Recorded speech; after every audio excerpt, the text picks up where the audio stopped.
Mainit na pinag-uusapan ngayon sa social media ang di umano'y hiwalayan ng showbiz couple na sina Maine Mendoza at Arjo Ataide.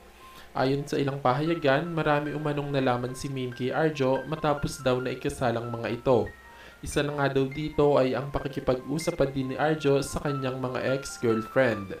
Isa nga daw ang singer-actress sa si Sue Ramirez sa naging dahilan ng hiwalayang Maine at Arjo. Tila pinagbagsakan nga daw ng langit at lupa si Maine nang malaman nitong nagkikita pa din daw ng palihim sina Arjo at Sue.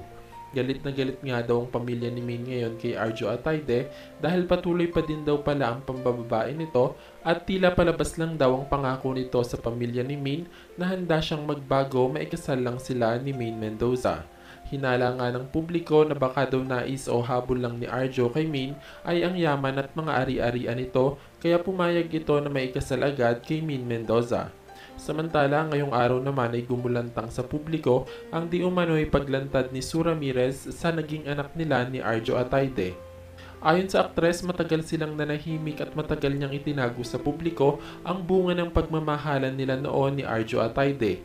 Siguro naman daw na ito na ang tamang panahon para makilala ng bata ang totoo niyang ama.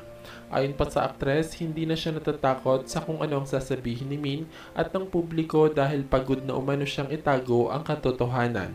Hindi naman daw niya nais na sirain ang pagsasama ni Min at Arjo dahil ang katotohanan daw ay nahihirapan na siyang itago sa anak kung sino talaga ang ama nito. Sa ngayon nga daw ay masaya si Sue dahil tila nabunutan siya ng tinik matapos niyang aminin ang pagkakaroon nila ng anak ni Arjo Ataide.